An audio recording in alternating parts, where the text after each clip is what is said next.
So thank you for joining me today and us today. I'm going to explore the unique needs of solo agers, sort of share a framework of what I mean by solo agers, and then how we as professionals, advocates, and other allied professionals can think about the unique needs and build that into our work with our clients if we don't already, and if we do, we can always enhance it.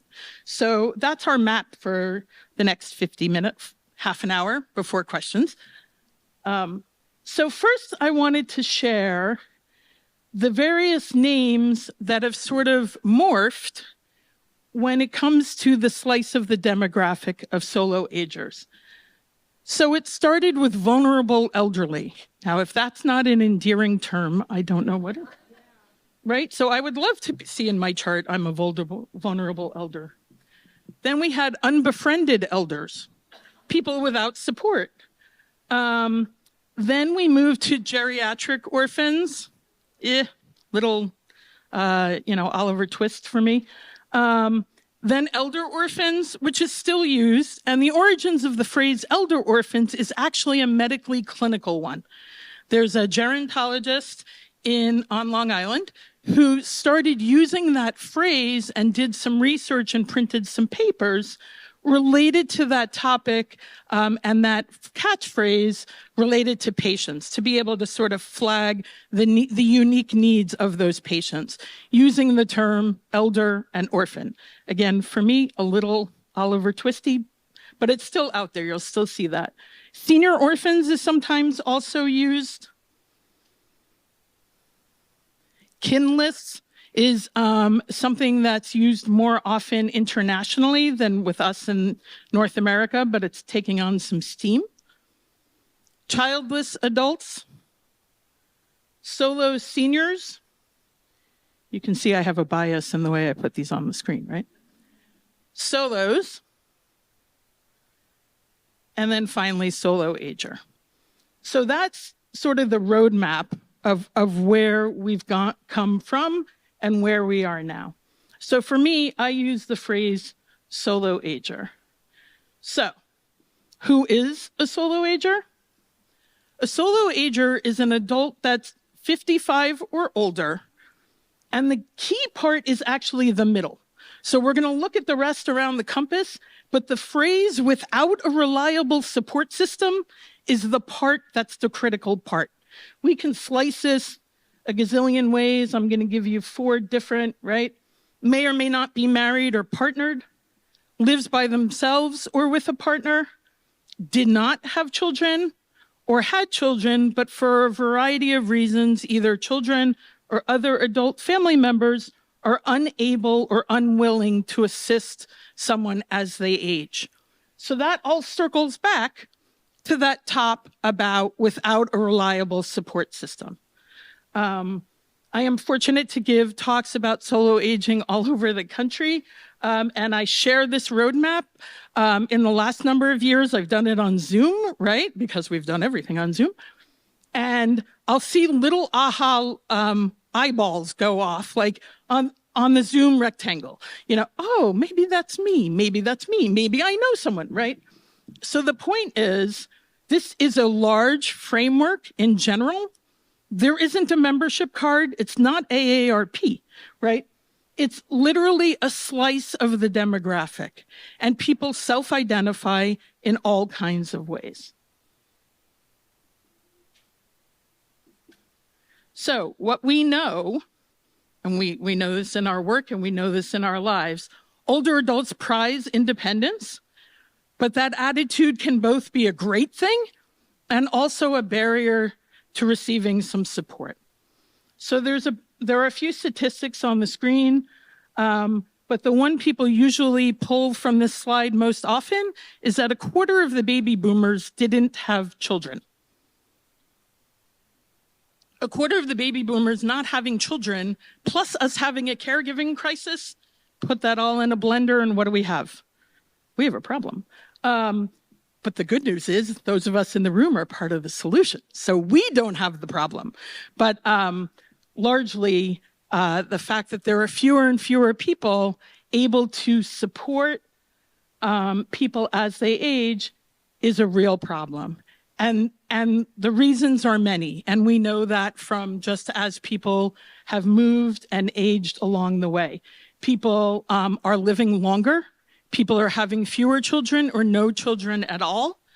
And people are also spread out. People aren't living in multi-generational households and multi-generational neighborhoods or apartment buildings or anything. And so because of that, the aging population is only increasing. And we really need to think about how we meet the needs of this unique slice of the demographic. So I didn't coin the phrase solo ager, but I'm fortunate to be friends with somebody who did. So yay.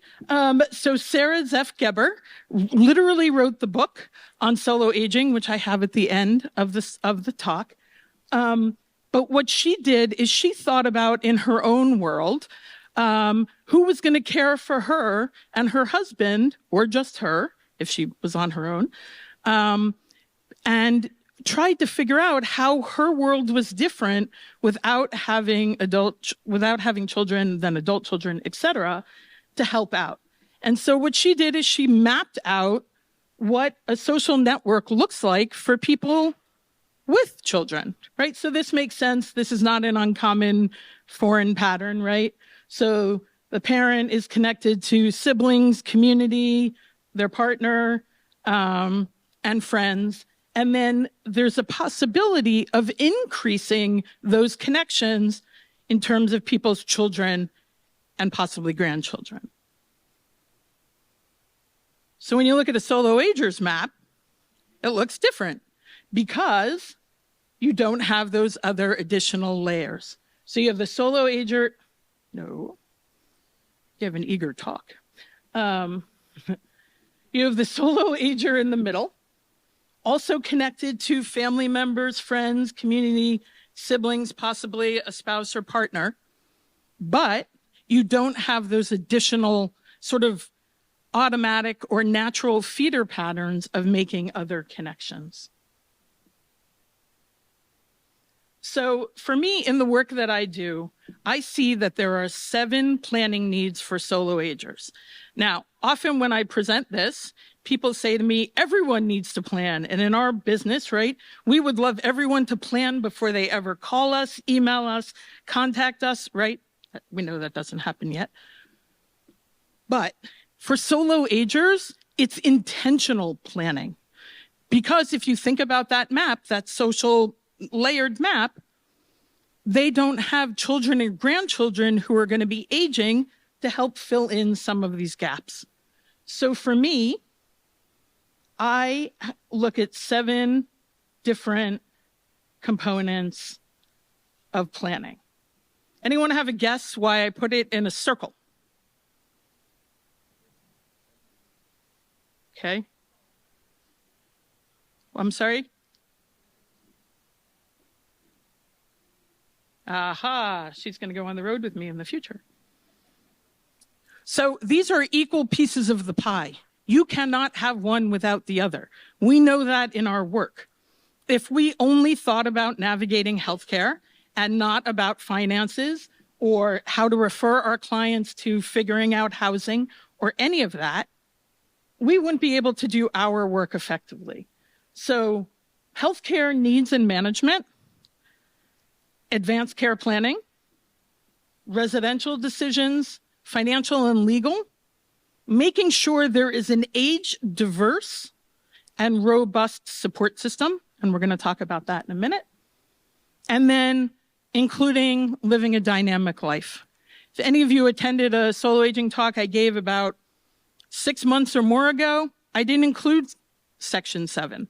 I included the 6, and then I thought, wait a minute, I talk about a recipe for living a dynamic life, but I never put it in the chart, and it deserves equal space.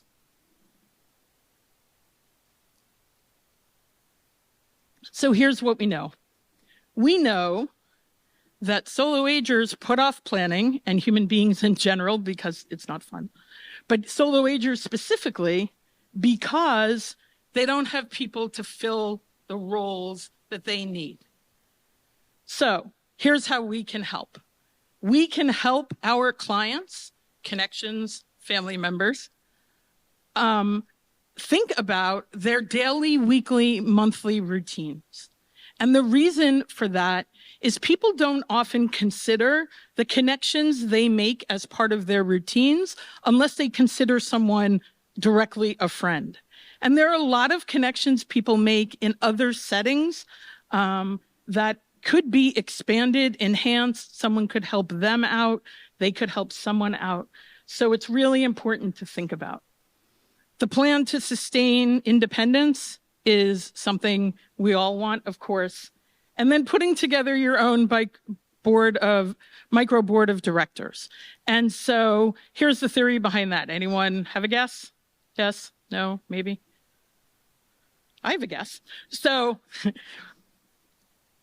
just like we sit on boards of nonprofit organizations and corporations, and people do around the world, they do so because they have an interest in the goals, hopefully, in the goals, missions, and values of that organization. Now, framed that way, don't we all deserve that for our support system too? A bunch of people who all have our interest in mind? Well, if we think about that individually, we certainly can encourage our clients to explore that as well. So we are healthcare advocates, or a lot of us are after all, so let's talk some health, right? So one unique thing about solo agers is that if someone doesn't have transportation to and from a medical appointment or a procedure, they won't go to that appointment. Now, that can be for anybody, whether they identify as a solo ager or not. But if you really have no one to ask, or feel you don't have anyone to ask, you're going to put off that colonoscopy, right? The flip side is last Thursday night, I had an event for solo agers, a national event through the Navigating Solo Network. And this has never happened before. One woman said, we came back from breakout groups on Zoom, and she said, Ailene, I have to tell you, I am preparing for a colonoscopy. Now, that's not something I've ever heard.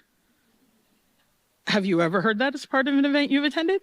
And I'm really glad I attended this. I was thinking of not attending because I'm preparing for my colonoscopy, but I chose to anyway. And I asked her if I could repeat that story because it's so unique, right? So, and I've checked in with her and things are going fine. But the reality is, if you don't have that ride, whether you do the prep or not, and that was the complete flip side to this listing, right? People aren't going to go. We know that affects people's health outcomes. And so anything we can do to connect with other organizations that can help with rides and all of that, we're going to talk about that in solutions, is important to think about. Things like accessing someone's medical records is important as well. So there are a number of speakers who have shared this in different ways, right? Plan for a medical crisis before it happens. Have a plan, right? I call it a go plan, but have a plan.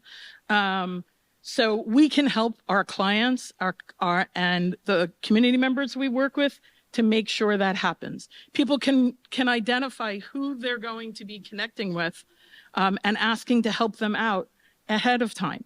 They can also volunteer to make sure that they do that for somebody else. That's a very human and nice way to make sure that you volunteer and help somebody out, and also indicate that they might be in need of help as well. And then same thing with making sure someone is available to drive someone home from a procedure where you receive anesthesia and you can't drive yourself home. And we all know that Uber, Lyft, cab drivers, somebody walking down the hall cannot be the person to drive you home. So Again, it's really important to set that up ahead of time. And I know we all think about this, but organizing documents, right? I think Nancy mentioned something being the bane of her existence pharmacy-wise, right? Organizing documents is the bane of our existence advocacy-wise, right? And making sure people have their documents put together. And also, and this came up in the advanced care planning conversation yesterday, making sure that the best copy or the only copy of your client's durable power of attorney or any other documents are not either in their lawyer's office or where people tell me it's in my safe deposit box. And I say, slightly sarcastically, I hope you have an emergency during banking hours, right? But the notion is we need those in lots of places. These aren't documents to hide under your mattress. These are documents to be found.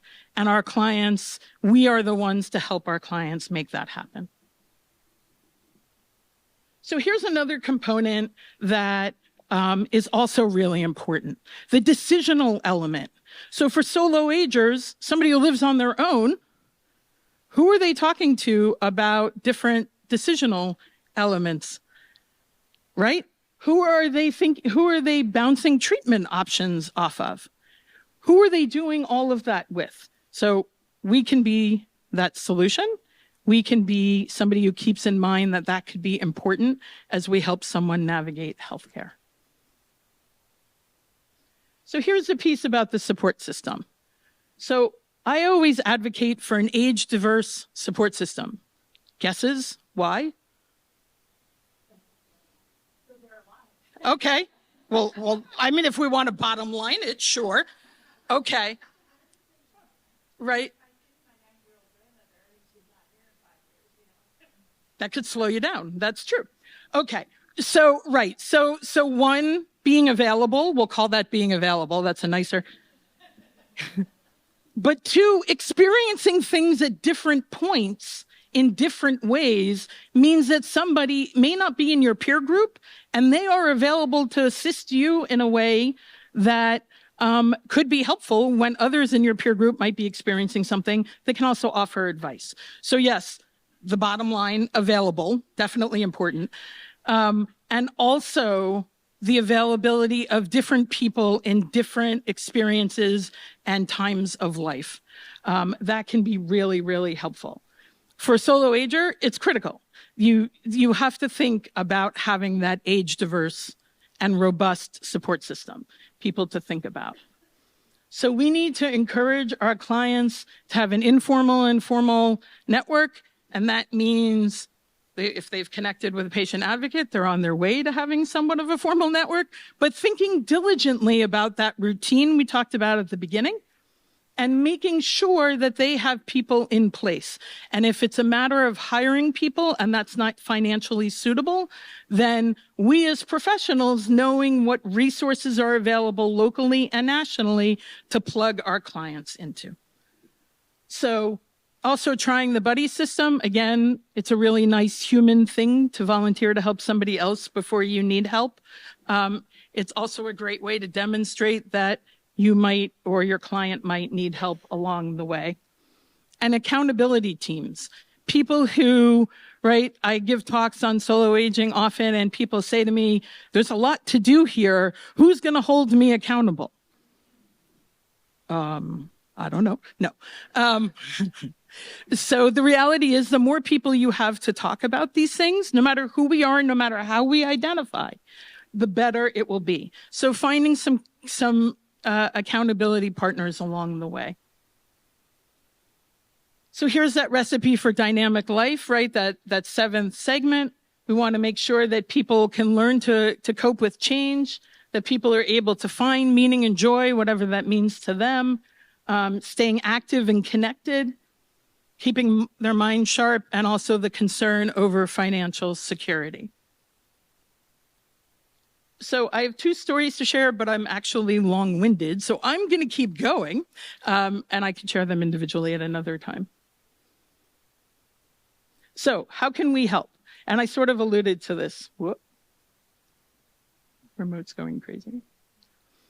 So there are special health concerns that we talked about, and the reality is that they take some planning. So it's really important to take note of these so that our clients or your other connections, community members, do not miss appointments because they don't have someone to drive them home. I'm not suggesting you be that person, but it is important to know what resources are available to plug them into so that they can have the best outcome possible.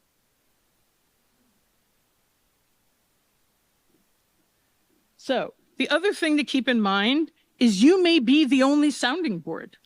You may be the only person or a small group of people that your client has any kind of relationship with to talk through some of these things. And so it's important to keep that in mind too. So how can we be helpful? One, we need to understand the unique needs of solos. This does apply to people as they age across the board, but there are very unique things for solos to be thinking about. There's also the need to think about language. This was a headline for a very good journal article written by wealth managers to advise their colleagues on how to work with this slice of a demographic. Anyone have any guesses why I put it up here? Anything stand out to you? Oh, so tsunami, orphan, right?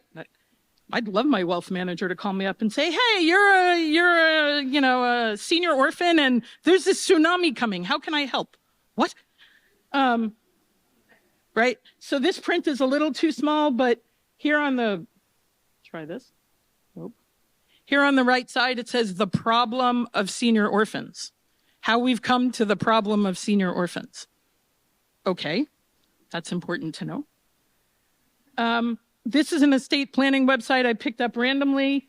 Their website talks about helping you and your family. Well, if I don't feel like I see myself on your screen, I'm not going to ask you for help. Thank you. Right? How not to become a senior orphan, right? So these are some extreme examples. They are real. I didn't make them up, sadly. But they are just something to think about when you're thinking about language. The other ways we can help besides the language is to provide solo agers with the opportunities to learn about resources that are available to them and tailored to them, whether that's through you, through a community organization, or nationally. And to also really give thought to planning those support systems. It's also really important, and as professionals, we think about this all the time, to have a well-vetted interdisciplinary list of people to connect your clients to.